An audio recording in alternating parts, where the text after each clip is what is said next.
folks. It's that time again for Tex Talks Battletech, your go-to source for angry, surly, whiskey-soaked Battletech and mech warrior lore. This time around, we're discussing a major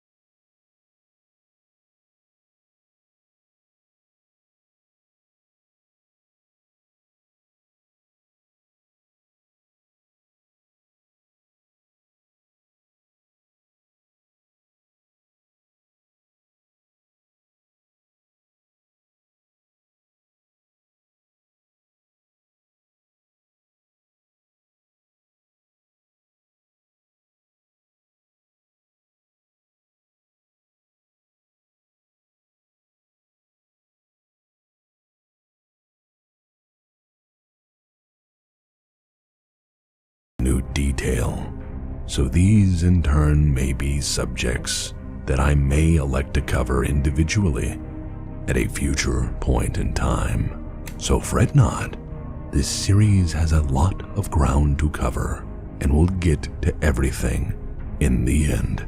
Lastly, before I go on, the editor and I have decided to split this into two portions, as it is stupidly huge. The research for this episode required a solid month and a half of reading, note-taking, 13 drafts, and many pots of coffee. So, without further ado, get comfy. We're gonna talk history. As with all histories, we're going to do our best to start at the beginning. To properly frame our history in this story, let us begin mid-26th century. July the 9th, 2571 stands as the official signing of the Starleague Accords by Ian Cameron and the 5 major House Lords of the Inner Sphere. Keep in mind, this wasn't just an overnight development, as what we'd come to know as Starleague had slowly emerged from the treaties of mutual understanding and defense signed between the Terran hegemony, the Capellan Confederation, and the Free Worlds League nearly 2 decades before.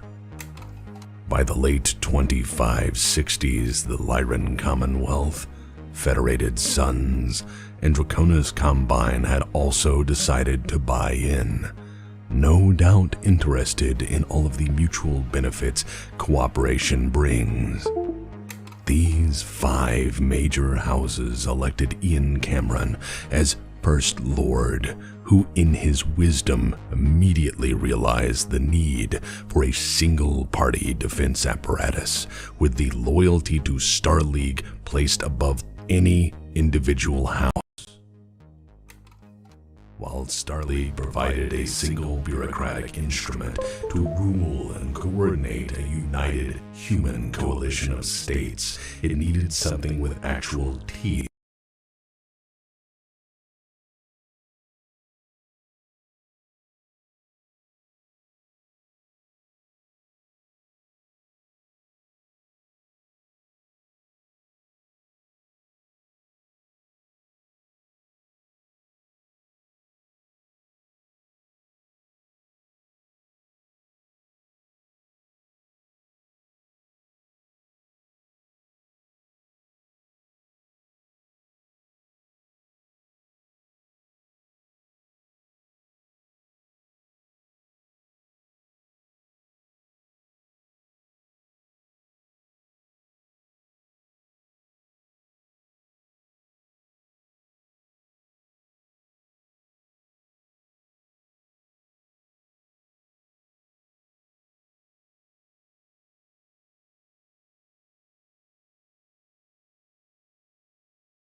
Their fringe civilizations were a constant reminder just that doing some Starlink's work. authority was not all-encompassing.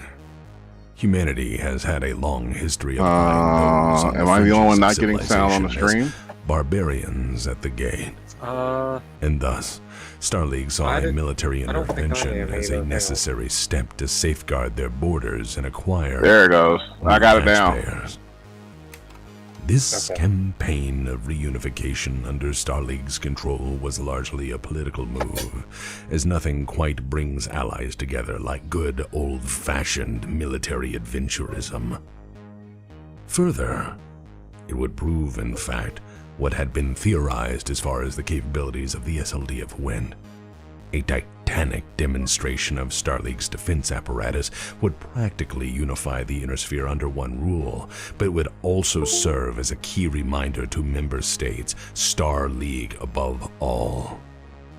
Thus began what would later be called the Reunification Wars. Or, from the periphery perspective, oh god, the Inner Sphere is invading because they need something to do, holy shit, God help us. By 2596, the Outworlds Alliance, the Magistracy of Canopus, Rimworld's Republic, and Torian Concordat were all brought to heed. These campaigns were not easy, as the periphery saw this for what it was, military adventurism and a large government's need to absorb lesser entities at gunpoint.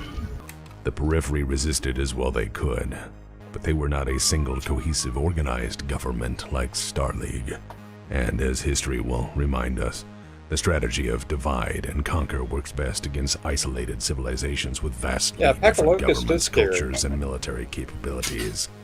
Despite, in many places, a judicious application of scorched earth defense, the periphery was conquered under the vast forces of the Inner Sphere. Model of battle The map. vast industrial complexes of the Inner Sphere and the logistical capacity of Starleague overwhelmed the scattered and utterly unprepared periphery states. The conquered periphery states were initially treated as occupied territories, forcibly undergoing extensive reconstruction and integration at their own great expense, before being given non-voting status as a Starleague territory. The near destruction of their governments and catastrophic infrastructure damage was so extensive. Hey, Jeff, the stream audio, or the Discord audio is coming through the stream. Some periphery states would be far below pre-unification war levels of prosperity and economic output. And while most of the periphery accepted their new rulers for the time being, with judicious jackbootery being the alternative, some would solemnly vow to never forget, and thus began to plan for the future. You see, the periphery has always had a very strong streak of independence, and by exercising its might, Starleague had confirmed everything the periphery suspected about the Inner Sphere proper, that they were nothing more than conquerors intent on ruling by force alone. By flexing its immense military might, Starleague had brought mankind under a single banner, a single government, a single bureaucracy, and all that entailed. By conquering the periphery, Starleague's defense force had demonstrated the value of Starleague to its member state. Through the 2600s, Starleague kept the peace as best able. It kept unstable member states mostly placated, and through every available means kept disagreements and conflict more or less hidden. That in mind, incidents did occasionally happen, such as the Hidden Wars. I always found this image reminds me of a comic. This reminds me of some superhero like Thanos, or some supervillain like Thanos. Toward research and development. It is during this era that new technologies further expanded the power and reach of Starleague, such as breakthroughs like the HPG network, which allowed for rapid communication over vast distances. Government. There's The just less prime bad circuits government of the in Starleague Battletech. Communications Net, or SLCOMnet, were laid at the heart of the Terran hegemony in this era, forming the hub of what would become an Inner Sphere-wide HPG network. fixed. For the first time in human history, mankind could shitpost across the light years with minimal effort. It was an enlightened era. With the power of FTL communication, the reach of Starleague extended more easily into the day-to-day bureaucracy of running an interstellar government, Further, international commerce flourished during this period as accurate information regarding market economies throughout the inner sphere assisted the vast growth of industries throughout Starlink.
Centers, command and control points, and weapons caches.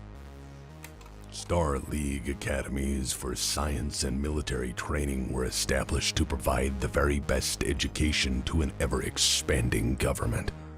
That's not to say there weren't challenges or problems. During this time, a second hidden war between Kirita and House Davion nearly spilled over into greater conflict. It was only put down when Star League deployed 5 elite divisions to break it up. This heavy-handed force shocked the great houses as, before this point, Star League was not something that openly visited its wrath upon member states. As far as the great houses saw it, Star League was their tool, and something to keep the periphery in line, not something that could or arguably should check their ambitions. After all, they'd bought into the central government for their benefit, not to have their own ambitions checked by it. As well, in this era, the periphery was beginning to chafe under the yoke of Star League. Some military observers began to report of military build-ups in the periphery that could rival the SLDF if given enough time. At this point, the only notable periphery power that openly supported Star League was the fantastically wealthy and massively powerful Rimworld's Republic. It is a fact that SLDF observers reported that the Rimworld's Republic forces were potentially, at this point as far as they could determine, 2 or 3 times their allowed mustered strength under SLDF charter. Some suggested that the Rimworld's Republic had been building a military and supporting industrial base for generations for the purposes of open war. Tragically, this warning went largely unheeded. By 2751, the Star League was long established as the de facto legitimate government of the Inner Sphere. Despite major and minor controversies and a few difficult challenges to its primacy as a ruling body, Star League endured by effectively maintaining the peace and equality between the great houses. In this era, it ran the banks, regulated trade, facilitated FTL communications, directed public and military research to further development of awe-inspiring and incredible technologies. And do not forget that on paper it had the most powerful military ever devised under the leadership of utterly brilliant military minds. Its schools and training centers were the envy of the great houses and private institutions. Star League offered the reality of peace and relative prosperity that had never been known prior or since in the Inner Sphere. The Star League had managed to even diminish the once burgeoning private armies of the great houses by placing ever-increasing funding and trust into the very able Star League defense forces, while regulating and restricting the size of non-SLDF units. For a time, the balance of power was maintained and all was seemingly well. From the Rimworld's Republic to the Terran hegemony, humanity coexisted in relative peace under one banner. For 6 generations, House Cameron had acted as First Lords and Protectors of Star League. For 6 generations, Star League had given humanity the nearest thing they'd ever gotten to a golden age. But if the Inner Sphere has any constant, it is this: we are our own worst enemy. In 2751, First Star Lord Simon Cameron had an accident. By accident, I mean an engineered accident that resulted in his untimely demise. Star League protocols dictated an immediate transfer of power, and so, with the death of First Lord Simon Cameron, the mantle of First Lord passed to his 8-year-old son, Richard, who would become the 6th and final First Lord of Star League in the Cameron dynasty. Richard Cameron was then only 8, and therefore the 5 House Lords exercised their authority to convene and appoint an official protector for the young man. This was not only to guide him to adulthood safely, but to instruct him in the finer points of rulership. After all, there was no weightier crown than the First Lord of Star League. As well, all oftentimes petty, the great lords of Star League were not fools, and they each knew that any dynasty is one mistake away from tyranny, madness, and ruin. Fearing destabilization of their own fortunes, the great lords unanimously decided to steer this next generation toward greatness and prosperity for their own interests, if nothing else. To further that aim, they appointed the highly decorated, utterly brilliant Star League General Alexander Kerensky to serve as regent and protector. Though he had lost his father, the young First Lord found himself under the watchful eye, protection, and guidance of one of the most formidable minds the universe had ever seen. In the end, Kerensky would be far more important than anyone could ever imagine. As with any tragic drama, the road to ruin started with good intentions and miscalculation. When Richard Cameron came of age and no longer needed Kerensky, he tried ruling by his own hand. After a short time, young Richard Cameron was befriended by Stefan Amaris, provisionally the president, but in reality the absolute ruler of the Rimworld's Republic. And, ever so carefully, through kindness, gifts, and flattery, and even renaming a planet to honor the First Lord, Stefan Amaris slowly wormed his way into young Richard Cameron's heart and confidence. Before long, this young noble had found a close, confident, and trusted advisor in Stefan Amaris. And ladies and gentlemen, the unchecked madness of Stefan Amaris would ruin everything. I mean, look at that face. That's Kublai Khan. That's Kublai Khan, who's been kicked out of an all-you-can-eat buffet because unlimited crab legs is a theory and not a fact. That's a bib. It's not a shirt, that's a fucking bib. Just saying. So who in the hell was Stefan Amaris and why was he so goddamn important? Well, for the sake of this story, he's certainly dramatis personae, so let's dig into him for just a moment. Stefan Amaris hailed from the Rimworld's Republic, which was at that time a terrifically powerful periphery state. At its height, the Rimworld's Republic managed to control 248 systems and had a ridiculously powerful military, a military it had without pause been building for generations. The Amaris line had, for a good span of its history, been building the Rimworld's Republic into a military superpower through massive investment into its defense industries, military training academies, and industrial sectors. Through careful deflection of scrutiny, bribes, politicking, promises, and flattery, the Rimworld's Republic maintained this military buildup for the most part without pause and in relative secrecy. Through careful maneuvering, through kindness and flattery, through court intrigue, and through supporting the First Lord through governmental decrees and initiatives, Mr. Amaris crept all the way to the throne, all the while biding his time for what would come. Mr. Amaris had a plan, and needless to say, it was a master course in Inner Sphere Dickery 101. When Richard Cameron turned 18, he made the first official proclamation of any merit to history. Executive Order 156. Executive Order 156 was issued on February the 6th, 2762. Dictated by authority of the First Lord that all House armies, including private militaries, militias, and honor guards, must immediately disband or join Starleague's defense forces. In addition, the order made illegal and prohibited to possess any firearm larger than a laser rifle or more destructive than a grenade. The idea of this order was to make the Starleague Defense Force the sole military authority and assert Starleague as the primary power in all strategic considerations. The idea was to create no room for private ventures that would undermine the strength of the League and to place all might and trust in a single administrative body.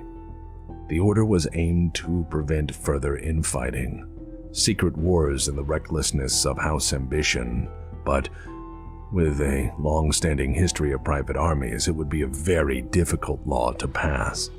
This order was first reviewed by General Kerensky, who admired the noble idea, but immediately knew it was completely impossible to enforce. In the past, the great houses have been made to decrease substantial percentages of their private armies and place a great deal of trust in the SLDF, but they never disbanded their own troops completely.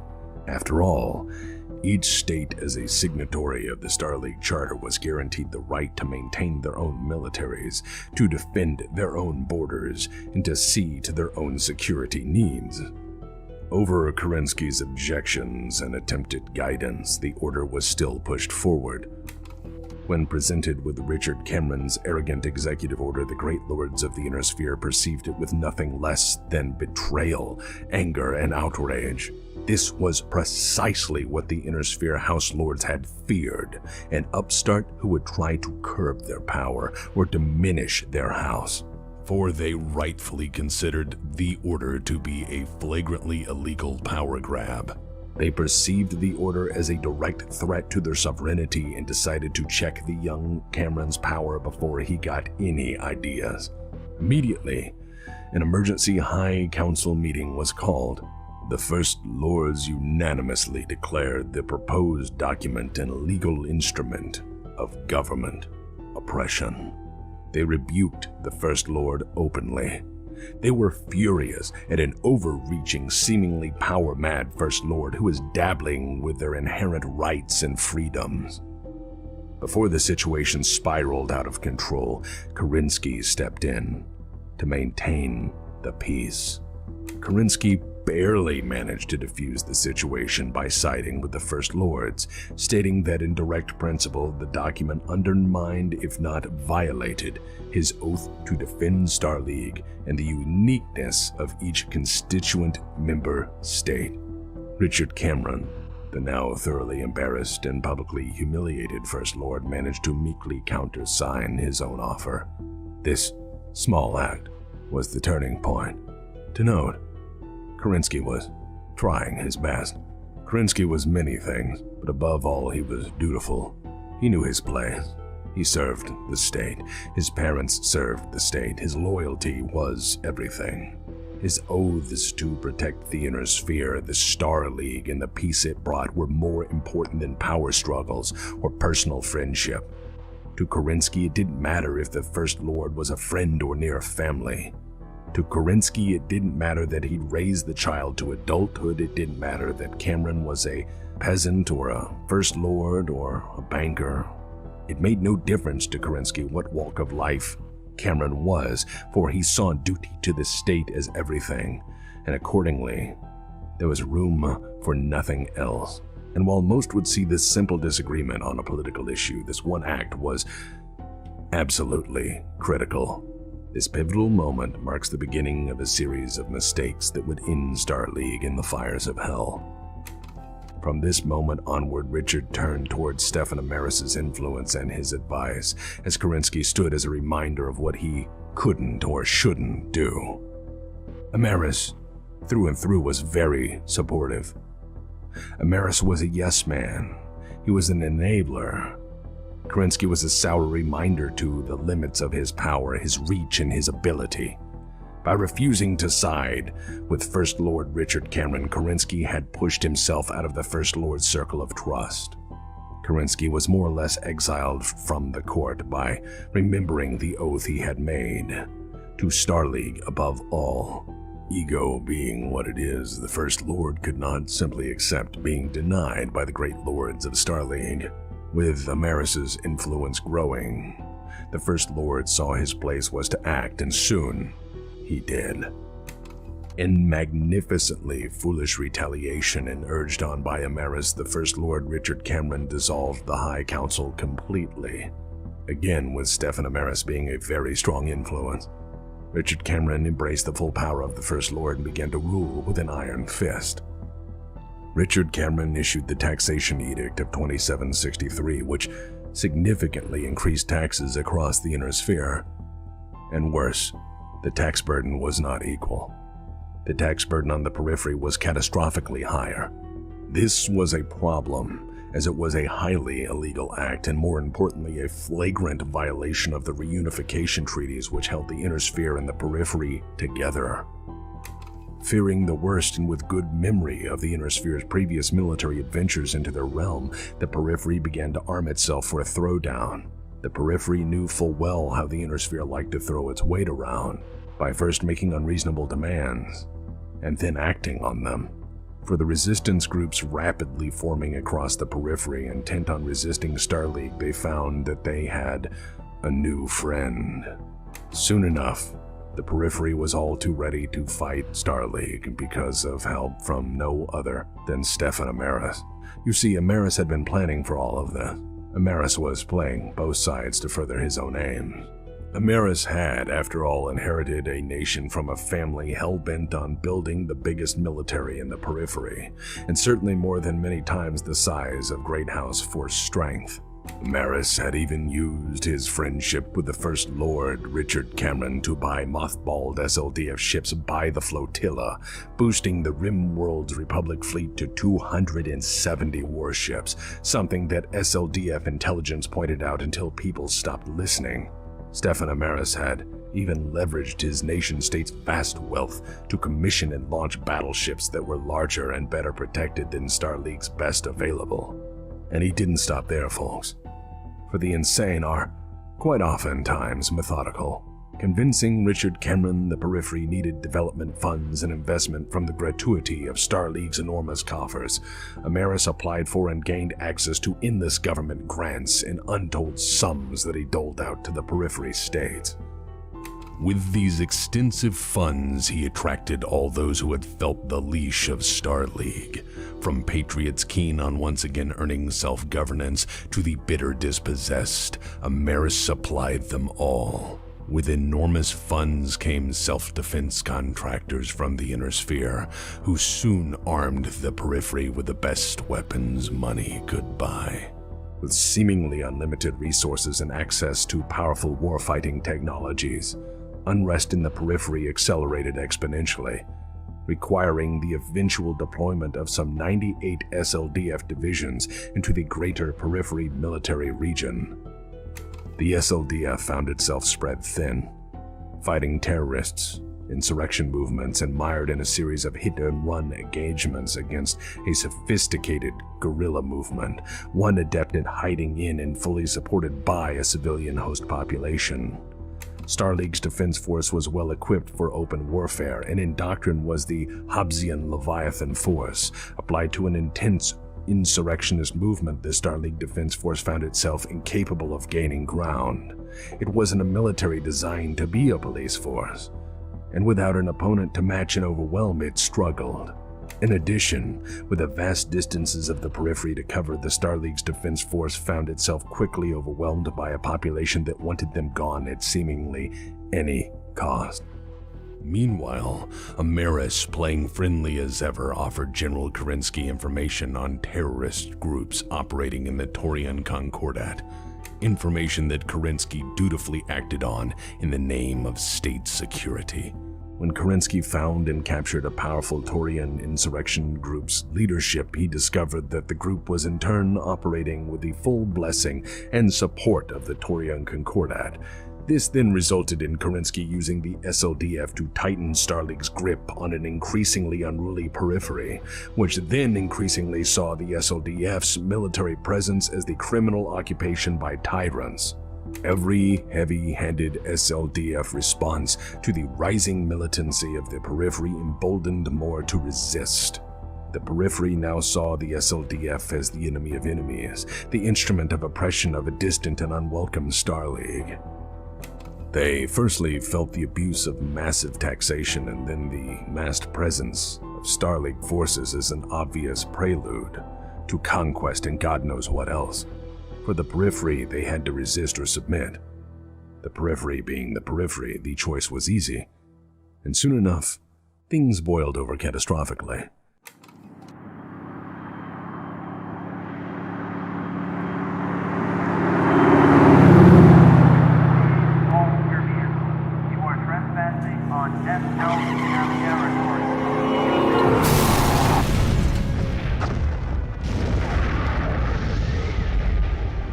In 2765, the 265th Starleague Heavy Assault Regiment was annihilated by a nuclear device smuggled into their garrison. And things got worse from there. All hell broke loose with the new Vandenberg uprising. 17 worlds from the Taurian Concordat broke away in open rebellion. Kerensky immediately traveled to the front and tried to disarm the uprising without further blood being spilled. These were, after all, his countrymen, fellow citizens of Starleague that he was sworn to protect. He ordered local militia units to stand down, to return home, and to not support further conflict. Local forces increasingly refused, supporting the independence movement or really anyone who was giving it to Starleague, which inspired similar defiance across the periphery. After all, local units had stood up to the big bad government, which flinched instead of annihilating them outright. Kerensky's unwillingness to absolutely crush them out of compassion resulted in widespread perception in the periphery that Starleague had gone soft. The uprising quickly spread through the periphery, the magistracy of Canopus and the Outworlds Alliance. Garrisoned SLDF units woke to find themselves surrounded by a very hostile and well-armed periphery. Some SLDF garrisons were attacked, some were functionally annihilated in well-coordinated attacks, while many others were surrounded and sieged by a civilian population tired of Starleague oppression.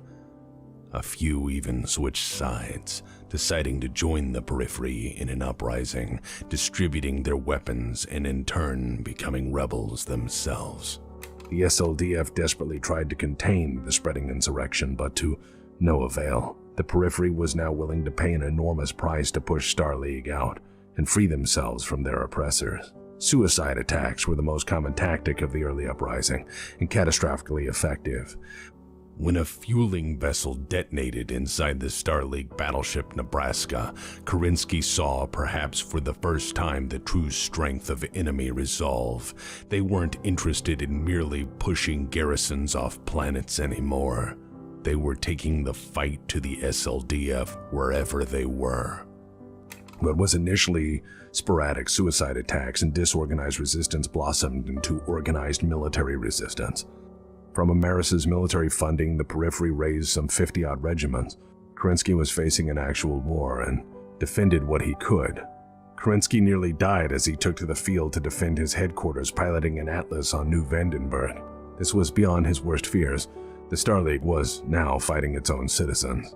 Order was breaking down. This wasn't an insurrection or an isolated movement. This was a civil war, being spread horribly thin and surrounded by endless hostiles. Kerensky was rapidly losing territory and men, doing his best to suppress what was a substantial enemy dedicated towards seeing the SLDF fall. Starleague Defense Force garrisons were cut off and unable to reinforce each other. Communications routinely failed. Sabotage and terrorism claimed warships, dropships, and jump ships. Governments concealed insurrectionist groups or disavowed them while funding them and at the same time wishing them luck. Kerensky was unwilling to use his full authority to crush the rebellion with maximum firepower. For total war against his fellow citizens regardless of their Star League territorial status was unthinkable. And with every victory, the periphery was emboldened. Soon enough, the periphery quickly became a lost cause, with more and more systems declaring Star League to be occupiers and tyrants. First Lord Richard Cameron called on all the great houses to assist the SLDF in putting down what he saw as an open rebellion to his just and honest rule. The great lords in turn all refused, because this dumb kid had disbanded the High Council while pouting over Executive Order 156. The great lords saw the tax edict as the direct cause of the rebellion and reasoned that it was the First Lord's problem. After all, their militaries were diminished and far too small to help anyways. That's what the SLDF was for, they reasoned. This was a Cameron problem, and they'd hold off jumping in until Cameron had solved it. Meanwhile, Kerensky begged for reinforcements from all points, trying his best to protect what he could. He ordered all SLDF units capable of transport to move at best possible speed to reinforce his tenuous hold on the periphery. The heart of Star League, the Terran hegemony, was emptied of its forces in a bid to reinforce Kerensky, leaving only skeleton crews to man defense stations and garrison those worlds. By mid-year 2765, there were barely 10 SLDF regiments left in the Terran hegemony. Everything else was locked in garrisons elsewhere, unable to transport, or refusing to leave their regional military district undefended. The SLDF never had to mobilize on this scale before, as this was an unthinkable nightmare scenario. The Great Lords had been greatly offended by First Lord Cameron, and now they were completely uncaring as to the fate of Star League under his control. Accordingly, each of the great houses adopted a sit-and-wait approach to this period of massive instability, offering token assistance to the SLDF through transportation to the front and nothing else. Many lords were quite content to watch this play out, defend their own holdings, and prepare to deal with the aftermath. Many predicted this would merely be the beginning. Unfortunately, they were very right. The war in the periphery had become a meat grinder the SLDF had not prepared for. By the end of 2765, the SLDF in the periphery were in dire condition. Cut off, surrounded, and refusing to surrender, the loyalist SLDF regiments found themselves snuffed out one at a time, often enough with overwhelming nuclear bombardment. 13 entire divisions were glassed by nuclear fire for refusing to surrender or to join the rebels. Pleas from cut-off units went unanswered as Kerensky was himself desperately holding on to rapidly disappearing friendly territory. All he could do was listen as his forces died for reasons they couldn't grasp. By the end of 2765, combat losses were so horrific in the periphery that half the SLDF units originally stationed there had to be disbanded, as they were utterly destroyed. They could not be reconstituted as any meaningful fighting force. By the end of 2765, Kerensky had decided to evacuate the periphery with the remnants of his task force. The general had no choice but to evacuate to the inner sphere and wait for reinforcements many months away. He had been sent into the periphery as a policing action and barely survived with his command intact. He was wise enough as a general to walk away, to reassess and reinforce, and to recuperate what he had. He was content to wait until the time was right. The periphery war was an engineered, unwinnable nightmare scenario, and Kerensky had the wisdom to see through parts of it. He waited patiently in the inner sphere, waited patiently to rebuild his forces with SLDF reinforcements from the hegemony and other military districts. As the surviving SLDF from the periphery uprising trickled in, his intelligence of the situation developed. He made plans to go back into the periphery, but only when the SLDF was ready. This would no longer be a police action. This was war. His plan was to reinforce first, replace losses, and bring up fresh manpower, then to systematically conquer the periphery, destroying the rebellion and restore Star League's rightful order. In the end, it would take until January of 2767, a year and some months of hard campaigning, to even gain the upper hand. The total cost of the Periphery Uprising and Rebellion to the SLDF was, at the end of 2766 and beginning of 2767, 106 divisions and 61 independent combat regiments lost. Additionally, 61 divisions and 6 combat regiments had been rendered functionally inoperative and disbanded out of more or less compassion. As catastrophic as that sounds, as slack-jawed as your veteran friends are right now at those numbers, dark deeds unfolding in the hegemony would prove the Periphery Uprising and guerrilla war to be nothing than a horrible distraction and a prelude for the hell to come. Now I have to wind back a bit and tell you about what had been transpiring in the hegemony as the Periphery burned. You see, Ameris's fuckery was advanced. While the Periphery complained, rebelled, and then openly warred against Starleague, the Rimworld's Republic had been surprisingly and exceptionally loyal. Their military rounded up and executed traitors to the League. Their military expelled attacks from the Periphery. They had gone out of their way to be incredibly helpful to the needs of Starleague, and as such they gained a most favored nation status with the First Lord Richard Cameron. This demonstrated loyalty and greatness allowed Ameris to engineer a deal with the young Richard Cameron the year before. Ameris and the Rimworld's Republic had pledged his significant military forces to assist in the event of trouble which was now certainly knocking on the door. By 2766, as stated, most of the Starleague Defense Force was fighting an unending insurrection in the Periphery. Most of the hegemony's outstanding garrisons had been emptied to feed necessary manpower and supplies to the war front.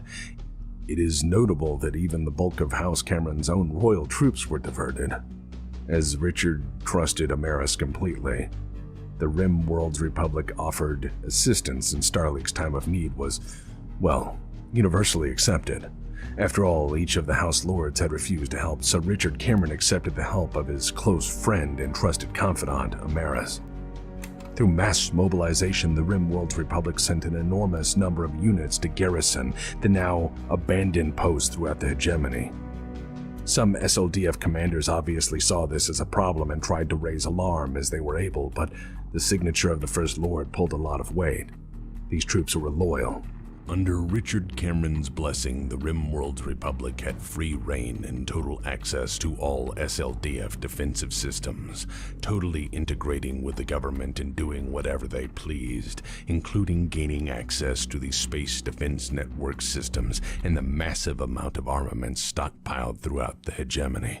By 2766, half the damn Rimworld's Republic military had been deployed to the center of the Inner Sphere. For every SLDF division that left to fight on the front, 2 Rimworld's Republic divisions would arrive to reinforce the hegemony, the very heart of Starleague. Rimworld's forces trained and drilled in Starleague facilities and availed themselves of all the intelligence coming in from the front. In particular, they paid very close attention to the Starleague Defense Force deployments and after-action reports. From this observation, they gained direct working knowledge of the SLDF, its order of battle, tactics, operational deployments, warfighting capacity, and accordingly, its weaknesses. Through integration into hegemony defense systems, they gained working knowledge of the space defense systems, the garrisons, and arm caches throughout the heart of the Inner Sphere. The armies of the Rimworld's Republic were perfectly poised for what would unfold. They took their time and prepared accordingly. With Kerensky far off fighting an insurrection and then open rebellion in the Periphery and the Rimworld's military at his back, Stefan Ameris had decided it was well enough time to act. After all, Ameris's life had led up to this very moment. Driven by his own insanity, his own ego, his own madness, and to avenged, imagined, perceived wrongdoing to his family, his destiny, and his house by House Cameron and Starleague, Ameris had acted to undermine it all. From 2753 onward, he worked to befriend Cameron, saying yes when others said no, being friendly when others chastised, supporting him when others refused. From 2753 to 2766, Amaris had been the best friend of Richard Cameron, there for him in any capacity, and behind the scenes he worked to destabilize Starleague from within. He pushed for the tax reforms that would in turn drive the periphery insane, and before that, the edict to strip House Lords of their power, abrogating many long-standing treaties in the process. He pushed the periphery to the boiling point and then ensured a determined and stubborn general was there to feed their worst fears and not back down. Through this all, Stefan Amaris built trust in the First Lord by always being the voice of kindness, friendship, and benevolence. And on December the 27th, 2766, Stefan Amaris took the final step of his plan. Stefan Amaris had such an enormous amount of trust in the First Lord that he was allowed to walk into the audience chamber with his personal bodyguard and no one raised an eyebrow. After all this was normal, Amaris was often seen doing what he pleased in the halls of power as he was a friend and trusted confidant of the First Lord. In fact, Amaris had brought a present, a gift in a carefully wrapped box. Richard Cameron accepted the gift like many others, finding underneath all that wrapping a jewel-encrusted, gilded, magnificent work of engineering, a laser pistol bearing the crest of Stefan Amaris, and in full view of all in attendance of the greater court. Stefan Amaris picked up the gun. He raised it to the light, showed how the jewels caught the sun and sparkled, and as First Lord Richard Cameron sat there staring at his prize, Stefan Amaris smiled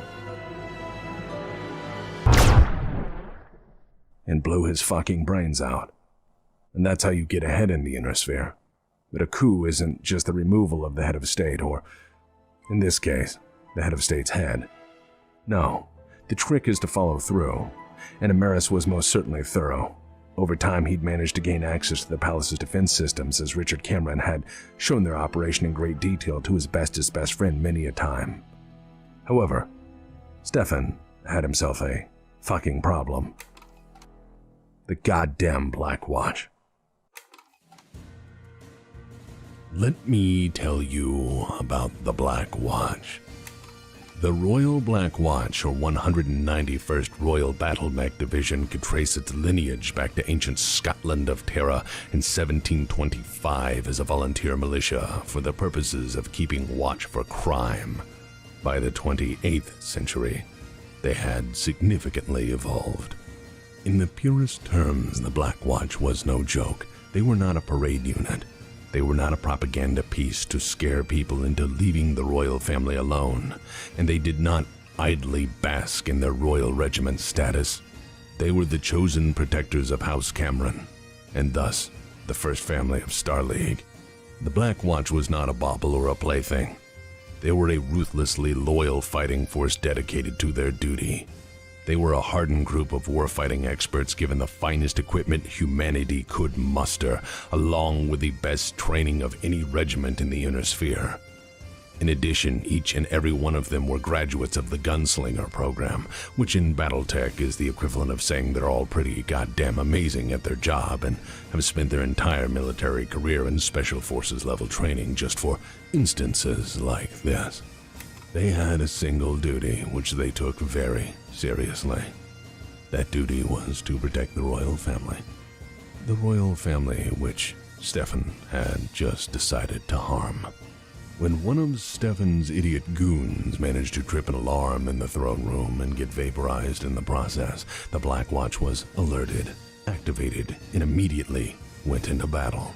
That's not to say the RimWorld's Republic military hadn't planned to fight them. Amaris had been thorough. Amaris had ensured his best were armed and equipped for the task at hand. Amaris's elite forces had expended an enormous amount of time and effort to train for the purposes of taking Unity City, securing Amaris's person, and eliminating any remnant of the SLDF forces on the planet before the day was out. For months and months, they had brought equipment and personnel to the region and trained for this day. They knew in full the operation and workings of the SLDF, their garrison strengths and battle plans. The coup required total suppression of all SLDF garrisons on Terra for this to work, and Amaris had reinforced his own forces to ensure total victory. Amaris's forces had in fact drawn up extensive plans to kill every last member of the Black Watch and trained exhaustively for a very long time to accomplish this singular mission with high efficiency. Unfortunately for them, though, the Black Watch was the stuff of legend. Immediately after the alarm was tripped, Amaris's goons almost lost their initiative as the first wave of Royal Defense troops jump-packed onto the roof of the palace and tried to breach to slay all opposition. While Amaris had the foresight to cause an HPG blackout, cutting communications off-world, the palace's alarm systems were sterner stuff. As first responders, the Black Watch Marine Infantry proceeded to assault the throne room. Their job was to secure the royal family, eliminate any threats, and get them away from danger, while the rest of the Black Watch powered up their equipment at nearby Fort Cameron. Cutting through the roof and throwing satchel charges, the Black Watch Marine Infantry assault teams almost killed Amaris right then, who did his best to hide and scream for reinforcements. Meanwhile, the 4th Amaris Dragoons commander had a problem. He needed to get his main forces to the palace in Unity City, where Amaris's bodyguard was desperately fighting against the Black Watch Marine Infantry. The main issue was that between his position and Amaris's was the Black Watch garrison, which was now on full alert. All Amaris would have to do is get his 4th Dragoons into the city in force and his coup would be secure. All the Black Watch would have to do is fight like mad bastards until the SLDF reinforcements arrived. And in this outcome, the entire inner sphere held in the balance. Amaris had prepared his men extensively for this very moment. They had the initiative, training, and numbers. They had all the data required to make this happen. All they had to do was to defeat a depleted garrison just now waking up. This would, however, be easier said than done. The coup was not isolated to the palace alone. Amaris's men had set off explosives and fires throughout Unity City to wreak mass confusion among first responders. Amaris's troops had even the foresight to effect, as I said, a communications blackout before deploying a series of precision nuclear strikes on the Black Watch base as soon as the alert went up. With the nuclear strike wiping out most of Fort Cameron, remaining SLDF forces in the capital were down to just the Black Watch commander Hani Schmidt and her 8 mech warriors, who had just escaped destruction moments earlier by being on standby alert when things started to go to shit. Colonel Hani Schmidt was hard as nails, and she knew her forces were the only thing in the way to stop Amaris's 4th Dragoons from entering the city in full force.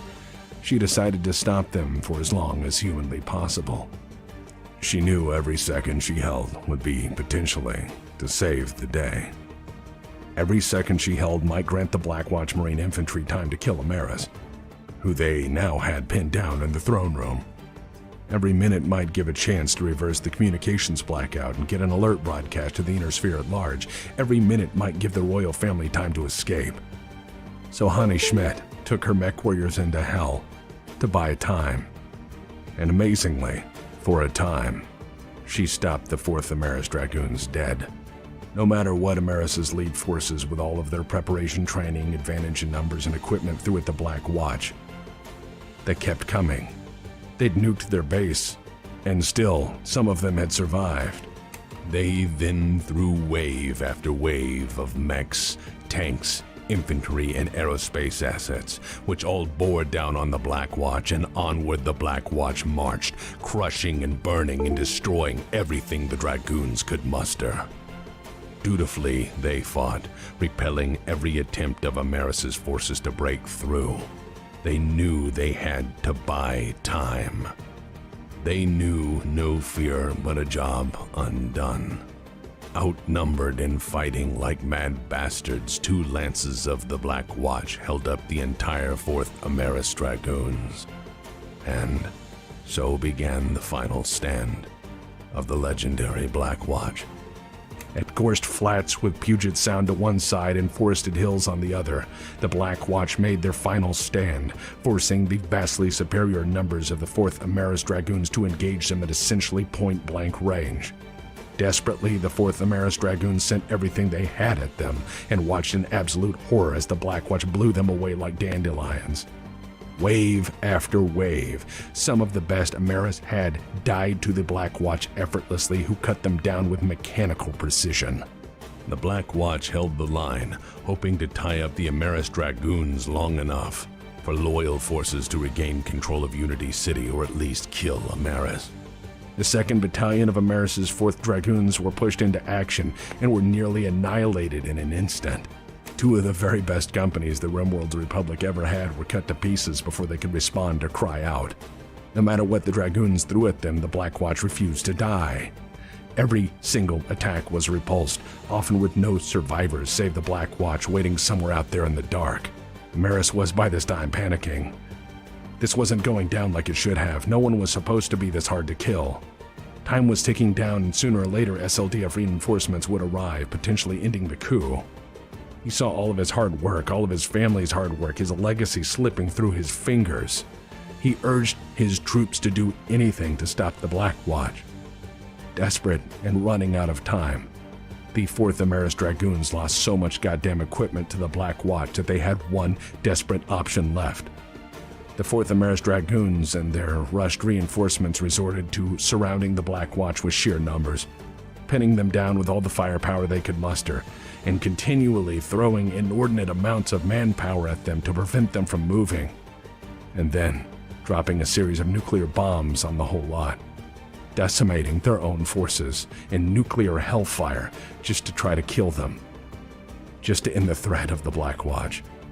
The last surviving footage of the battle shows the Black Watch commander and 4 remaining Black Watch mech warriors gunning down a RimWorld's archer as the double flash hit. Maris's own 4th Dragoons barely survived in time to save him from the Black Watch Marines trying to cut their way into the audience chamber and gut him like a pig. As most historians will say, the Black Watch was technically destroyed that day, except for a handful of the regiment that still escaped all of that and survived. Yes, the Black Watch is that hard to kill. Nukes are merely inconvenient. These crazy lads and lasses did not sulk for their dead comrades. They had work to do. They did not disappear as one might after a coup. No, they had a duty. From the irradiated rubble of Fort Cameron, deep from the bunkers beneath it, 5 members of the Black Watch survived. Under Captain Elizabeth Hazen, they would escape the battlefield to form the Ghosts of the Black Watch as a guerrilla movement in order to carry the fight on for generations if need be. They vowed vengeance upon Amaris. They vowed vengeance upon his people, his armies, his administrators, and his cause. The Black Watch would haunt Amaris until he died. And, well, some would suggest those who died in the nuclear attack were buying time for something far greater, trading their lives for the purpose of distraction. Rumors and later controversial evidence would indicate some of them escaped with an unknown number of House Cameron, disappearing far beyond the reach of Amaris. But I've covered that elsewhere. All across the Inner Sphere, similar betrayals were playing out, with RimWorld's Republic forces suddenly decisively turning on the depleted, undermanned, and under-equipped SLDF garrisons. For many months, these garrisons had been emptied to reinforce Kerensky in the periphery. For many months, RimWorld's Republic forces had replaced their numbers, worming their way into defense systems and preparing for the day of betrayal. Amaris had, at enormous cost to him and his RimWorld's Republic, amassed an army of over 450 regiments to hold the hegemony. This army had, for the past year, slowly wormed its way into the hegemony and prepared with extensive training for just this very moment, a coup designed to be a sledgehammer blow against the heart of Star League. Often enough, RimWorld's forces would use nuclear or biological weapons in a sneak attack to ensure that the regular SLDF units didn't have any chance of retaliating or warning other garrisons. Suddenly, Star League forces found themselves overwhelmed by an enemy that had worked alongside them long enough to know their weaknesses inside and out.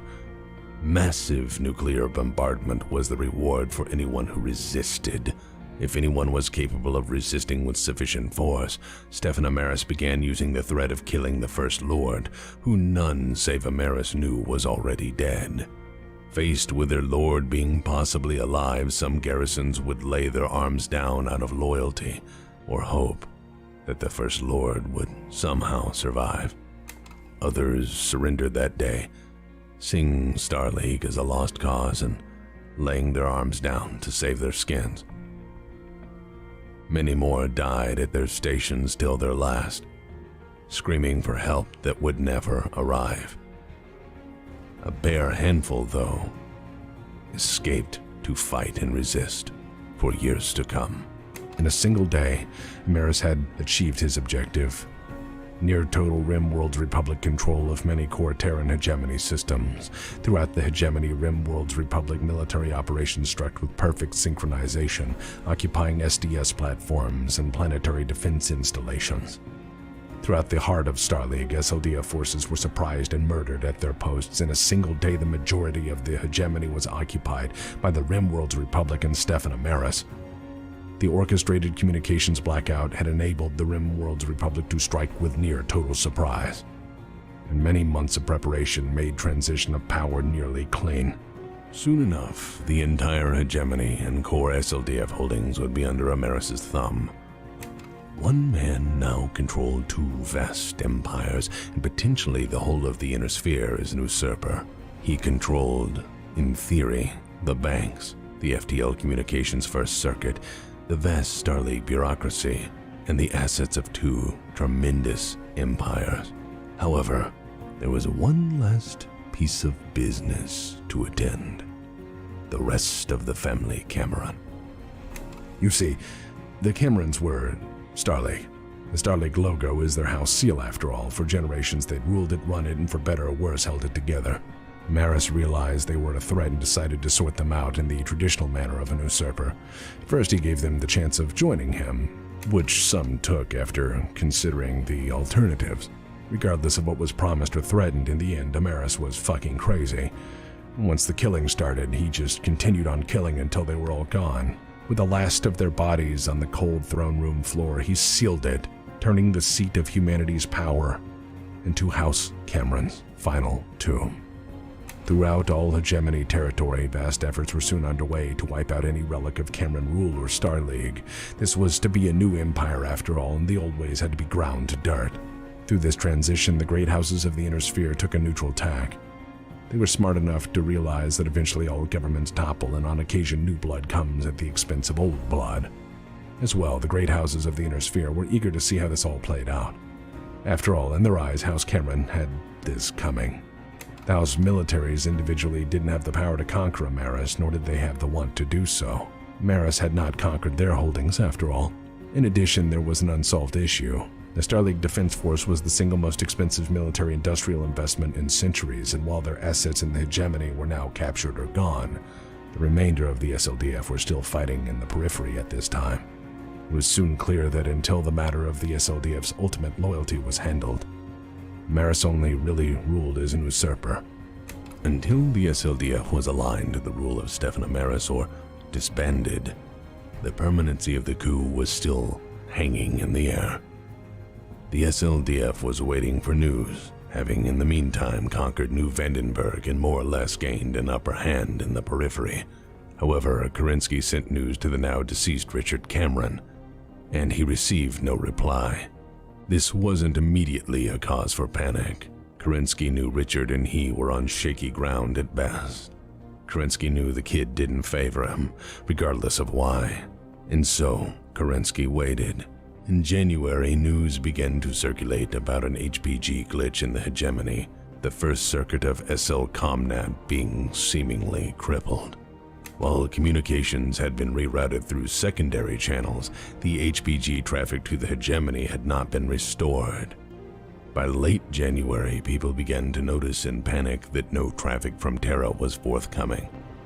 The hegemony central bank defaulted by failing to authorize routine SLDF wage and upkeep payments. It is known that in the event of HPG malfunction, the Starleague government would revert to courier-handled communications traffic. However, every Starleague courier sent into the hegemony failed to ever report in again. General Kerensky smelled a rat. He began to send his own scout ships to bring back news. Any news. But it would be Amaris who would break the silence. Amaris would declare himself emperor on 31 January 2767 in an open address to the inner sphere. He indicated he had usurped and replaced Richard Cameron, but left his ultimate fate unknown. It would take until February the 4th for it to reach New Vandenberg in Kerensky's ears. As self-proclaimed First Lord, Stefan Amaris's first official order was to try to get a hold on the SLDF and either gain their loyalty or keep them busy until he could neutralize them as a threat. After declaring Star League to be renamed the Amaris Empire, Amaris ordered as Emperor for General Kerensky to maintain pressure on the Taurian Concordat breakaway region. He offered to make General Kerensky a very powerful man, offering to have Kerensky as his sword arm, to bring law and justice and order once more to humanity. Kerensky was no fool, for he had long suspected who Amaris was, and he realized what was going on. And so Kerensky made a choice that would change everything. Kerensky said no. Thus began the Amaris Civil War.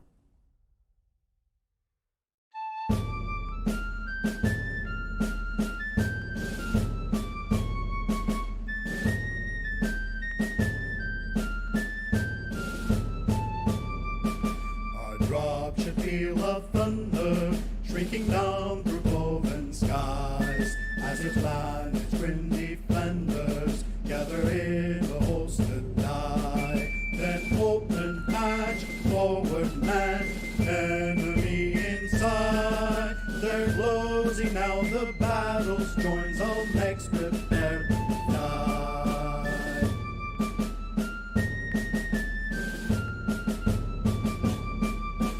A heavy next deliver, bullet stroke on burning scroll, as the company advances through the battle fog and smoke. Now open fire, target locked, deploy the reckon last. Then it's blasting guns and stabbing beams as battle next advance.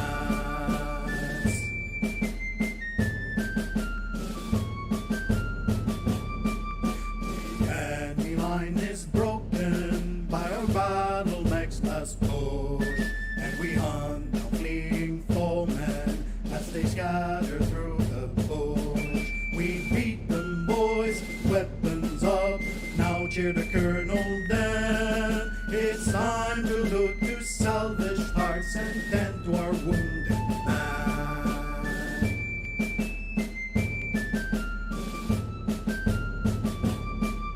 One day we'll win our land holds, we'll go raiding nevermore. That will mean an end to plunder, it will be an end to war. We'll raise our cups, set the feast, with women, wine and song, to celebrate survival, home where warriors belong.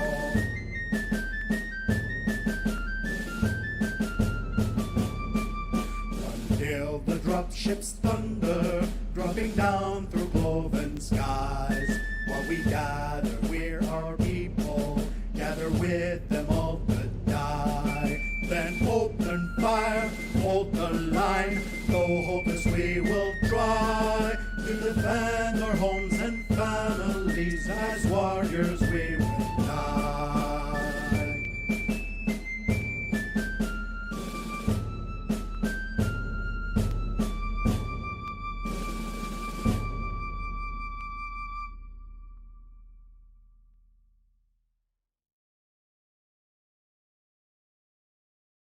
I don't care what any of you think. Amaris is wearing a fucking bib, and you can't prove me wrong. Attention, Freebirth Scout. I am the Khan of Smoke Junkie. You will surrender immediately, or be destroyed. Okay, class. Sit down and shut up. We're going to get through this lesson before we evacuate. You did pay me, after all, and this professor needs those student vouchers for booze money. Also, regrettably, it looks like the clanners figured out where I live, and those jokes didn't go over so well. Smoked Jaguar, indeed. How dare you mock my noble lineage? This is a notice of battle. Excuse me, fucko. Firstly, interrupting a class is rude. Secondly, this lecture is about Star League, so it's like Baskin-Robbins' 51 flavors of dishonorable. Don't you want these guys to know their history of the noble Star League, of the glories of General Kerensky himself? I am sorry. Can I sit in? I will still review later. Yeah, sure, I guess. Just don't go through the wall and take a seat in the back. Ah, noble founder, this is a good lecture.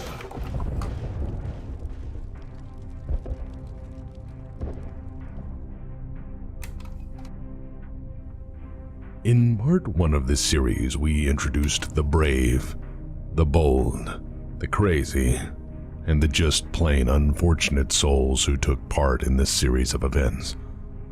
In the beginning, we explored the formation of Star League, a grand, unifying government built around a centralized, efficient bureaucracy encompassing the great 5 houses of the Inner Sphere. We highlighted key events contributing to its growth, rise, peak, and then gradual collapse from increasingly difficult political turmoil.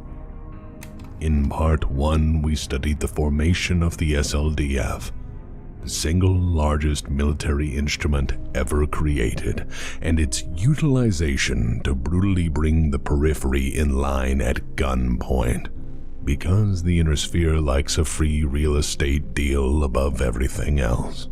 We also learned that Stefan Amaris, through his scheming, and scheming alone, managed to destabilize an increasingly shaky government by removing the head of state.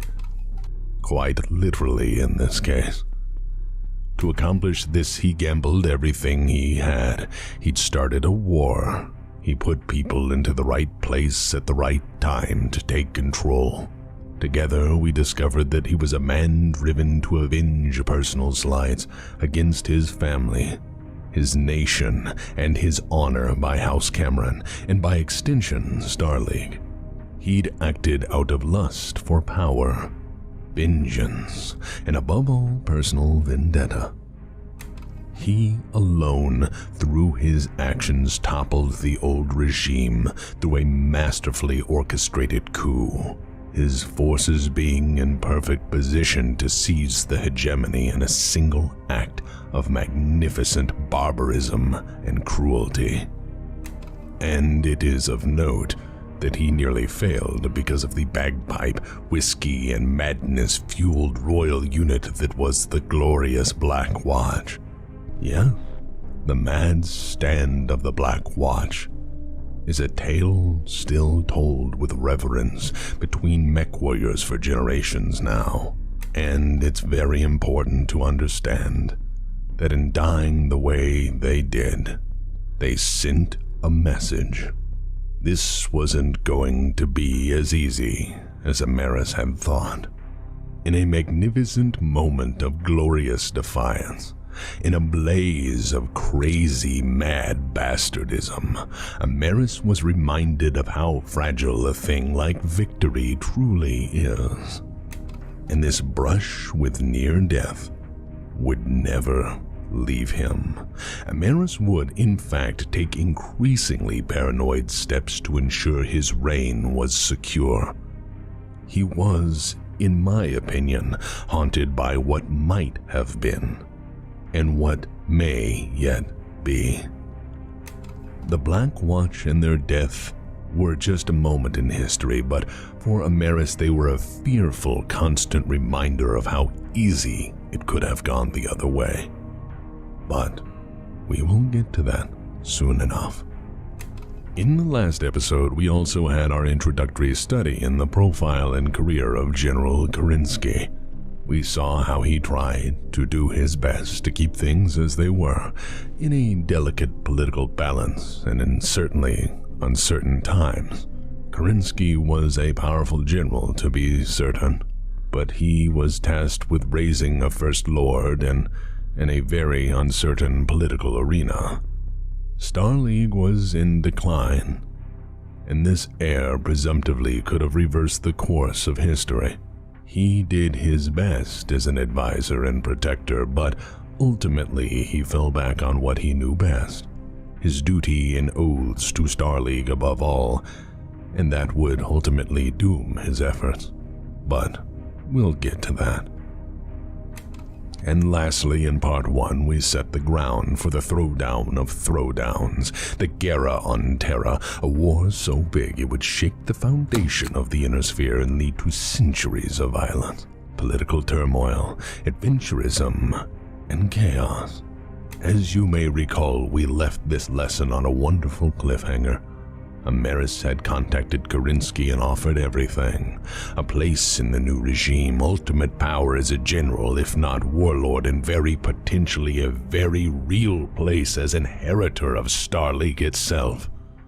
But, tempted with everything, the keys to power and the right to use it as he saw fit, Kerensky remembered above all his duty to his oaths, Star League above all. Kerensky had said no. And it wouldn't be the last time. So here we are, at the Amaris Civil War. Warning, if you haven't seen Part 1, I'd recommend it. Anyways, introduction over, recap over. Here we go. If the theme to Part 1 was the death of Richard Cameron and the after effects of the initial coup, the theme to Part 2 is the death of Star League. Buckle up, lads. It's going to be a long one.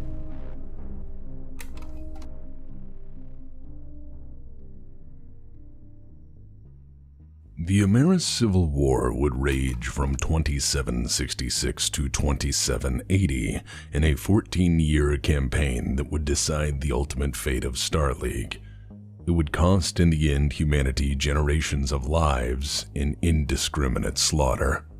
Each and every weapon ever crafted by humanity would be used in the greatest contest of wills, arms, and armies ever seen.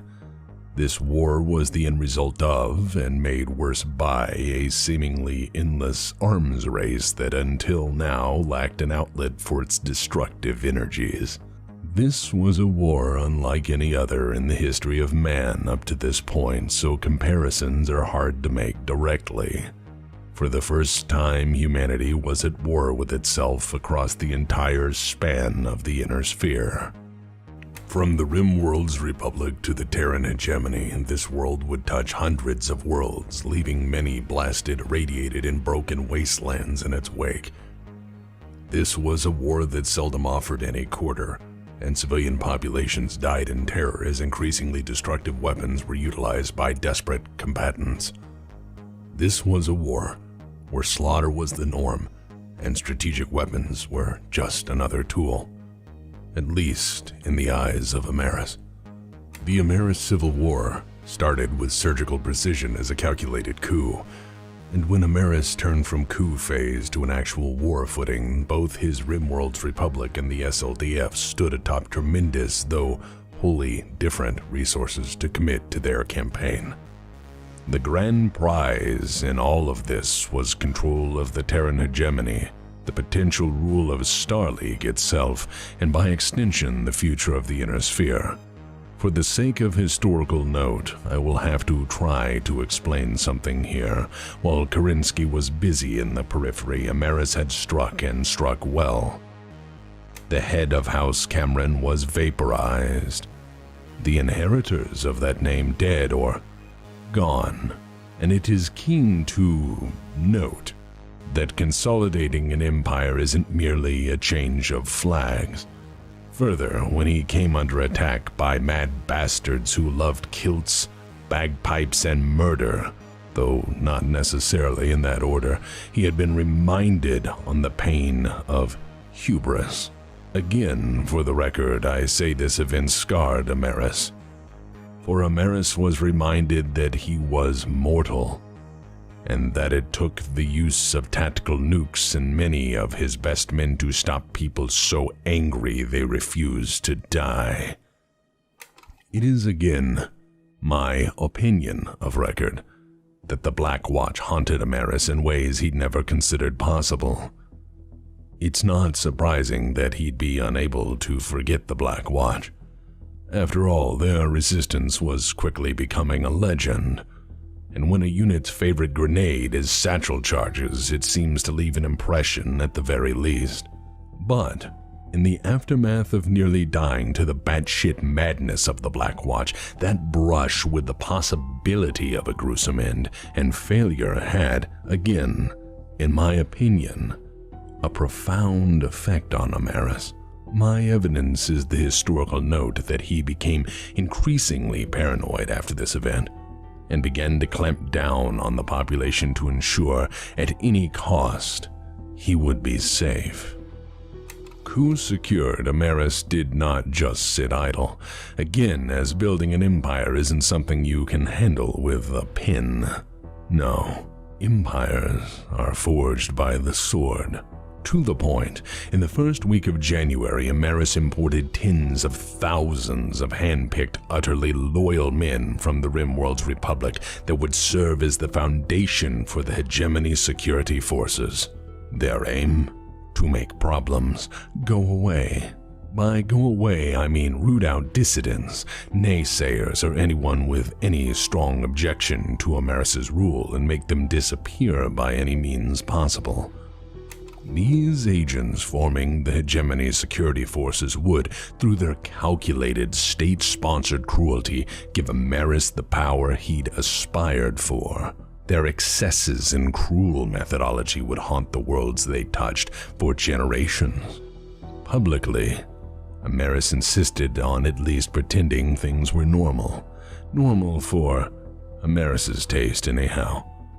To gain the barest sliver of legitimacy as a ruling power, he called for immediate votes for a new Director General of the hegemony, and further the appearance of legitimacy by directly appointing a hegemony noble to serve in the interim until a vote could be had.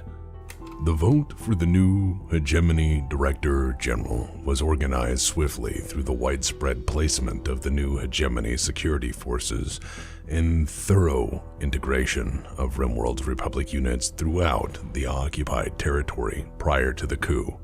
The vote was held despite widespread destruction, panic, and near-total communications breakdown during the coup and limited repair afterwards.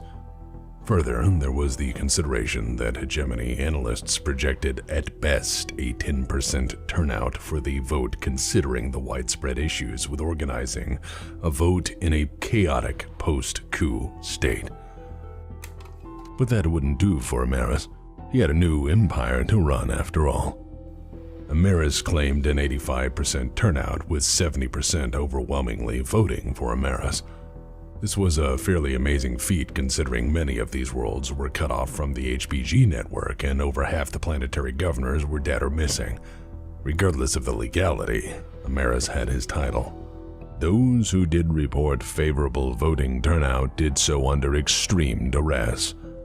But that hardly mattered, as Amaris was, at least provisionally, now the legal Director General of the Terran hegemony. This was abhorrent and horrific to the ruling classes, but it would set the acceptable precedent for generations afterward in practical regime change throughout the Inner Sphere. Once installed as the new Director General of the Terran hegemony, he promised a grand new era of peace and prosperity, that House Cameron's foolishness and mistakes were now at an end, and that the future would be one of unity under his guiding hand. This was not to be just a new hegemony, but a new Star League, reborn as an empire under the guiding vision and limitless power of a new emperor, bold enough to seize it. The HPG networks not critically damaged were slowly reactivated, with the first circuit of SL Comnet firing up to deliver the announcement of Amaris's new empire. Kerensky was the first to issue a reality check. Kerensky's response was legend. No. The major houses offered something more ambivalent, though. Silence. The great houses did not lend him legitimacy, but they also did not mourn the fall of House Cameron. In a way, their silence answered many questions. First, it demonstrated their feelings about House Cameron. Richard Cameron suddenly disappearing after making some exceptionally poor decisions was seen as a favor, if not boon, to the great houses. There was to be no more meddlesome madness from a fading line of bad rulers. No more directives, laws, or missives from a child playing God. But their silence also spoke volumes of the current assessment of the power balance. They were afraid, after all, and had every right to be. Amaris had done the impossible. He had orchestrated the defeat of the hegemony by stabbing it in the heart. He'd taken the head off the beast, so to speak. He'd overcome defenses designed to be impregnable, and he'd even given the SLDF a black eye. He had done the impossible and done so in such a way as they wondered what else might he have up his sleeve. They considered, was Amaris waiting to topple them as well and challenging them to make the first move? In addition, you have to consider that individually the House militaries were somewhat limited by the preceding decades of Star League buildup. They'd been given every excuse to put trust in the SLDF and had done so as arms buildups were exceptionally, if not prohibitively, expensive. Also, SLDF Charter had regulated the size of their militaries, and as such, they knew if they defied and then openly challenged Amaris, they might find themselves overthrown in the name of whatever the hell Amaris was smoking. But on the other hand, they also knew that if Kerensky returned and managed to restore the status quo, any assistance or compliance given to Amaris would become, perhaps, problematic. As such, the House Lords said nothing, and chose no sides, at least officially. However, it is interesting to note that the great houses immediately asked General Kerensky's intentions, and for him to report his movements. The House Lords' response is reasonable. They had their own issues on their own home soil. You see, the Star League bureaucracy wasn't doing so well, and that somewhat made things difficult from an organizational standpoint. SLDF bureaucrats didn't know what to do. Follow instructions issued from the hegemony from a usurper. Follow instructions issued from a general far, far away. Follow instructions of the great house institutions they supported and paralleled. This wasn't just the case of paperwork and who stamps what. This was a financial network and banking system that held the wealth of billions upon billions of taxpayers. This was the civil infrastructure and logistics system of the greatest nation ever formed. Bureaucrats across the inner sphere struggled with what to do. They were, after all, in a crisis of leadership. With communications difficulties, lack of orders, or in some cases countermanding orders, plus the House Lords offering integration opportunities with their existing systems, many bureaucrats just went home, or found new jobs with their house governments, and when their checks started to bounce, they decided to walk away. Some civil servants desperately tried to maintain what services they could, believing in Star League as it fell, believing it may return someday. Most, however, turned their assets and holdings over to the great houses in their jurisdictional territory, choosing to side with a stable government over one ruled by a potential psychopath. Throughout Star League, the overnight conquest of the hegemony destabilized the Star League dollar, causing widespread economic chaos. The outages of the HPG network further caused rampant speculation and market woes. Without regulatory control or banking afforded by the Star League financial institutions now either being abandoned or co-opted by the great houses, people pulled their money out of once safe Star League investments. Throughout the inner sphere, investors transferred enormous wealth from what was once safe Star League monetary investments and bonds into house bills as soon as they were able. Folks saw the writing on the wall and voted with their wallet. To the common citizen, Star League as an investment, either financially or the future, was doomed.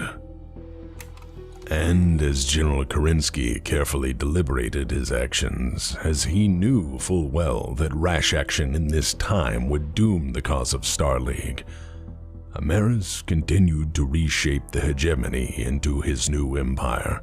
For to occupy a nation, as stated before, is one thing, but to reshape it, that takes time.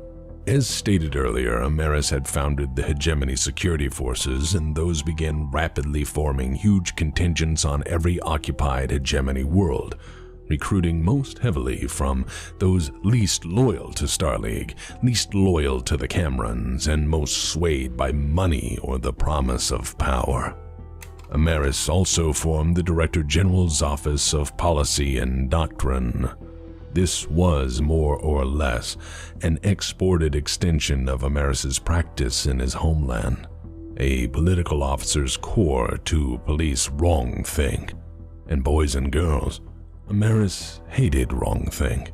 Amaris punished wrongthink. And wrongthink was defined as anything Amaris didn't like. To eliminate any anti-Amaris sentiment, OPD officers were placed in every government office and building across the hegemony to ensure total compliance with every new governmental policy and memorandum. OPD officers bugged public and private places, eavesdropped on all conversation, monitored all communications traffic, and watched with practiced eyes all actions taken by any citizen of this new empire. And under their gaze, suspicion alone was enough to warrant severe reprisals. The Terran hegemony was now in essence little more than a garrisoned, heavily occupied police state. Internal security policing actions resulted in the formation of enormous gulags, over which 200,000 were sent the first year alone. Few, if any, ever returned. Amaris's goons promised great monetary rewards for reporting traitors, disloyal citizens, outspoken critics, or even the barest suggestion of subversive activity. Soon, friends and family turned on each other out of desperation or fear. The state was all, and Comrade Amaris was the state. By April that year, Amaris had formally begun the recruiting and training of some 30 divisions to replace and reinforce his holdings on the hegemony. They were raised from hegemony worlds, but trained, led, and equipped by RimWorld's Republic forces. Every defensible position on any garrisoned world was turned into a massively reinforced fortress. The streets of the hegemony were now policed by men rewarded for brutality and wiping out even the barest notion of dissent with overwhelming violence. Reports of death squads roaming the street became commonplace. Outspoken individuals, former SLDF officers, their families and friends all disappeared or fled. Those who criticized the regime or its actions were swiftly erased from history. Amaris's regime had no place for fence-sitters. You were either pro-Amaris, or you were fucking dead. Mercenaries loyal to Amaris were used to conduct the least tasteful work, or at least the work that required a certain essence of plausible deniability. For unsavory purposes, Amaris had retained the infamous mercenary unit, the Greenhaven Gestapo. They were at first just a group of highly morally flexible advisors to Stefan Amaris, but he found their contributions in taking the hegemony worth rewarding. Ruthless and efficient, the mercs were exactly what Amaris prized. Later on, their war crimes would be a permanent scar on his regime. As stated, the Greenhaven Gestapo was instrumental in the seizing of main Terran government buildings, in displays of savagery and brutality much in line with Amaris's designs. However, once they were turned on the civilian population, things quickly degenerated into looting, pillaging, and murder in the name of state security. As they were mercenaries at heart, the Greenhaven Gestapo decided to make some quick coin and sacked Rome. Why? Well, it was the mercenary tradition long-standing at that time through centuries back to sack Rome, as Rome was historically always a good choice for quick cash and good ransom. Being largely undefended with little in the way of organized resistance, Rome quickly bent to their occupation. And as history will indicate, they ran amok in the Papal States. For example, one of their commanders had a portrait of himself spray-painted over the Sistine Chapel. When 750 Catholic monks had a hunger strike in the square, a member of the Greenhaven Gestapo blocked them in with his rampage and stomped them flat. And then they went further with their fun. They then arrested the Pope after he refused to point out priests who were disloyal to the regime. 3 years later, they'd murder the Pope after he refused to cooperate. Through his mercs, Ameris didn't just target Catholics either. Ameris was, after all, a true atheist and decided the universe was a neater place without the complexities of an organized religion. His death squads oppressed all regardless of their faith, for he had room for only one form of worship, to the person and glory of Stephen Ameris.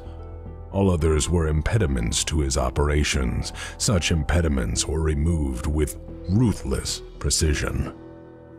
Soon enough, the everyday citizen of his new empire would find themselves under his whip.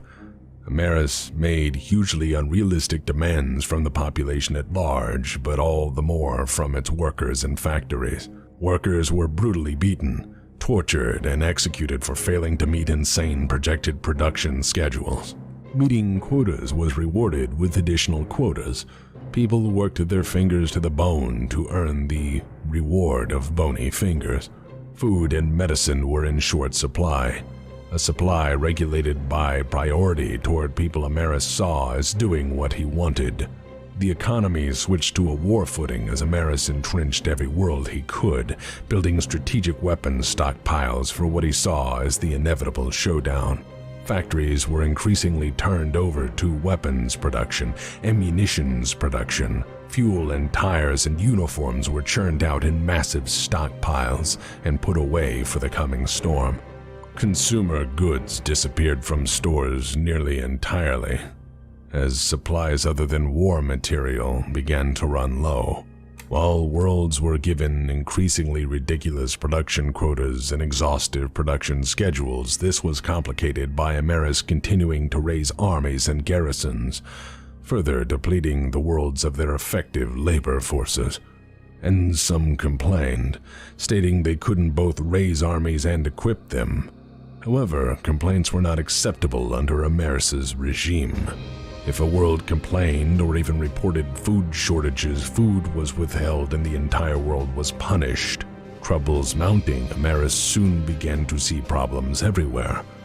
People refusing to believe in him were punished. Worlds he suspected of treason he punished. Populations that pushed back were punished. The civilian situation increasingly worsened throughout the hegemony as Ameris squeezed the people for all they had. Food and medical supplies were soon in critical shortage, and he withheld them routinely as yet another measure of punishment. People begging to be fed was just another punishable crime in Ameris' new empire.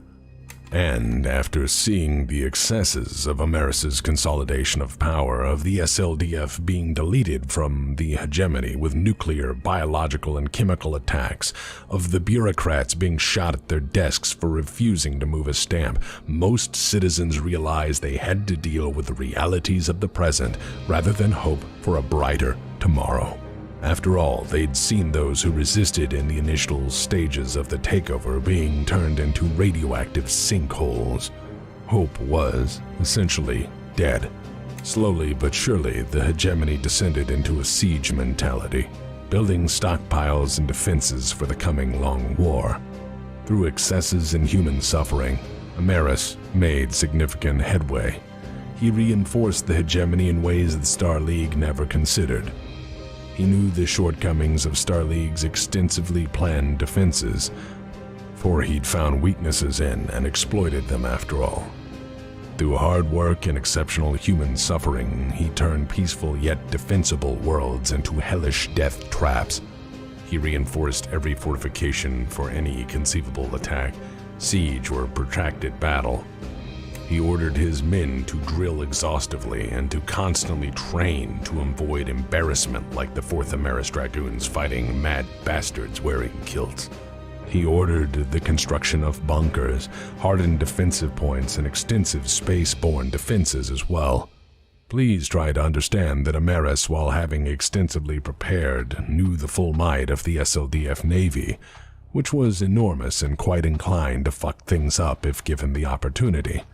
The war in the stars went well for Ameris because his men got lucky, and after several bloody fights seized the space defense network. But he knew the bulk of the Navy would return with Kerensky, and so men were trained extensively on the operation of established space defense systems. These space defense systems would figure heavily into Ameris's plans, as his Navy suffered heavily in pushing the SLDF out of the hegemony in the initial stages of the coup. The Star League Navy had accounted for itself well, and there were holdouts still hiding in the hegemony, doing much to harass and spy on Ameris's doings from secret locations. I may, if you all are interested, do a whole talk on the grand old Star League Navy, but I'll spare the details for now, as that would be yet another hour. Let me know. Might be fun anyways. Worlds under Ameris's thumb were patrolled for the first sight of the SLDF. Drone ships constantly hunted the hegemony for even the smallest observation craft, making intelligence gathering for the SLDF a precarious venture, if not a lethal operation. As now established, each house, now concerned with many possible futures and not wanting to back a loser, decided to mostly stay out of it. As such, the war broke down to the principal antagonists. Side A was the forces of Stefan Ameris, leading the occupied Terran hegemony systems, including their now extensively reinforced defenses growing stronger by the day. Further, he was aided by powerful defense industries in the hegemony long established as the primary arms producers of the Inner Sphere. He held these in addition to the Ascendant Rimworld's Republic, which he had secretly prepared its industry, economy, and military specifically for this conflict. I won't be vague here. Let's put this into numbers. Maris's own forces included at least 100 regiments of battle mechs alone. To keep in mind, a single regiment of battle mechs is 150 to 180 fucking mechs plus support divisions. Ameris also had the entire naval and aerospace assets of a great house many times over, through his house's careful preparation for the coup, minus the early lumps handed to him by the SLDF Navy. He maintained a strong grip on the Rimworld's Republic, in addition to all the hidden SLDF weapon stockpiles in the occupied hegemony. Historical notes show us that for decades, the SLDF had warned that the Rimworld's Republic was building an army many times over what they were allowed by Star League treaty. Warnings that were now far too late. For the record here, there is some dispute over the total naval assets of Ameris, but it is said that he possessed over 270 warships prior to the coup, many of which were as good if not better than the SLDF fleet. House armies had 50 to 70 warships at most, and many of those were not line ships.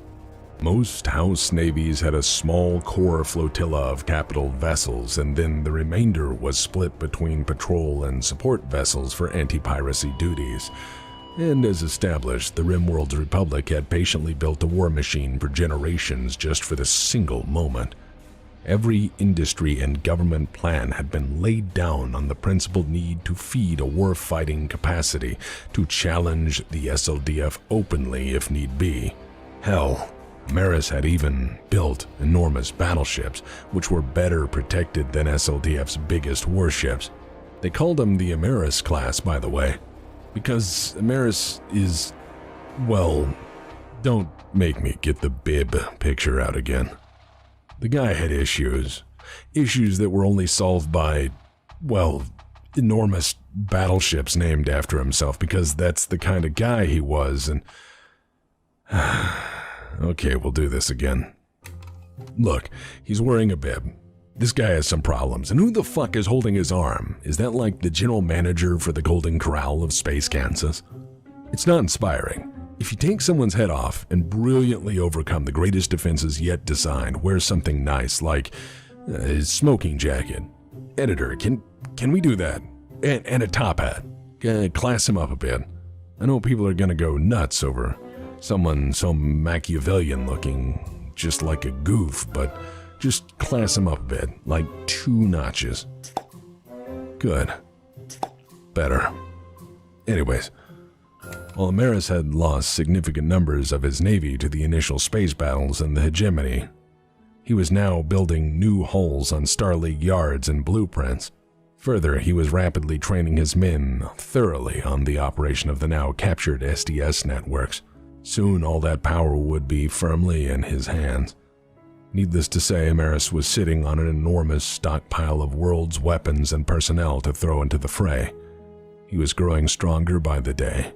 He awaited Kerensky's next action, trying to bait him into attacking the hegemony directly after being bogged down. So let's look at the opposite side of this equation. Side B of this conflict was the SLDF, a huge multinational force which had now been bogged down in years of counterinsurgency fighting in the periphery. Worn down by years of hard campaigning spread across the entire periphery, bloodied and bitter at putting down a needless insurrection, and now devastated at the loss of their friends and comrades in the hegemony. The SLDF was certainly on the back foot from the beginning, not to mention now being completely cut off from any reinforcement or supply.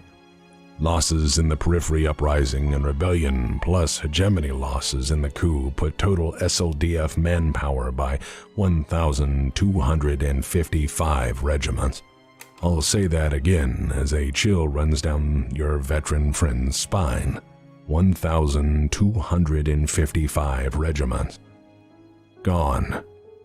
30% of the SLDF's effective military strength from pre-war levels was now totally gone. History has shown us that armies rarely bounce back from losses such as these, if at all. The survivors were now hollow men and women haunted by a horrific, senseless war in the periphery, and now many of them were without a home, or a government, or a cause. The hegemony was occupied, and the status of the First Lord at this point was an unknown. Some would point out that the SLDF had the numerical advantage here, including far superior numbers and naval assets. It is worth noting that the SLDF was split into regional commands. In addition, Kerensky was unable to draw upon the additional resources from the great houses he expected, or even in the occupied hegemony. An army this large would soon need massive resupply before any campaign of conquest, and they had no infrastructure other than what they could seize and capture. There was no infrastructure to replace their extensive losses, no recruitment centers, no resupply and logistics train available. The great houses were not going to help them. They were on their own. Having an army all the larger than your opponent does no good when supplies run low or out. The SLDF was cut off and in a desperate state the day House Cameron fell. They had lost over 30% of their strength, mauled into combat ineffectiveness in the periphery war. They had lost 1 million men before the coup had even started. Further, with the collapse of the Star League bureaucracy came the near total loss of operational budgets and supply. The SLDF at the start of 2767 had, at best, 10% of its former budget trickling in from tax collectors and administrators still loyal or alive. There would be no paychecks from here forward, and procurement divisions had no means to buy anything at any price. Things were grim. The SLDF teetered on the brink. Kerensky's forces had fought a needless war. They had learned that their home was gone and their leader replaced by a madman. They had no money, no country, and seemingly no future. Supplies were exhausted, ships needed refit and overhaul, and spares disappeared. Morale was accordingly near zero. They needed a fucking miracle. What the Star League Defense Force had, though, was General Alexander Sergeyevich Kerensky, and angry Russians tend to make it into the history books. Kerensky had purpose and determination. Instead of weighing his options endlessly or sending his troops home, instead of obeying his government, instead of giving up and running away or trying to bargain and buy favor, Kerensky had told the usurper no, just flatly no. Amaris had mocked him in reply. Amaris had mocked him and challenged Kerensky to try to attack him. And it would have been suicidal, as the extensive space defense systems in the hegemony were designed to stop massed fleets and invasion forces. And as said, Amaris had paid the price in conquering them, and yet every moment that Amaris had in the hegemony he would be digging in and preparing to defend what he had claimed. It was an unenviable scenario to contemplate. Kerensky at this point had two choices: to drive into the hegemony immediately, to attack the Rimworld's Republic forces now deeply entrenched and in possession of the space defense systems and all the massive weapons stockpiles the hegemony had, or Kerensky could go kick the shit out of Amaris' homeland, the Rimworld's Republic. Kerensky decided that if Amaris would occupy his home, then Kerensky could burn Amaris's down. Well, more or less. There were strategic considerations for this. Kerensky rarely acted out of emotion, so this wasn't just done out of pure spite or want to exact revenge. This wasn't ego-driven, but a more calculated response. Kerensky refused to fall for Amaris' trap and instead opted to hit Amaris' home to cut Amaris off from his beloved Rimworld's Republic, its resources, and any hope of significant reinforcement. As well, if the gamble proved successful, this would utterly trap Amaris' forces in the hegemony, buying Kerensky time to maneuver, politic, and perhaps involve the rest of the Inner Sphere. Additionally, the income of the Rimworld's Republic was exceptional, and by removing Amaris' purse strings even partially, he would make the inevitable throwdown in the hegemony far easier. Kerensky made his preparations. He told his men what they must do. He visited ships throughout the fleet and mustered his forces from jump points around the periphery.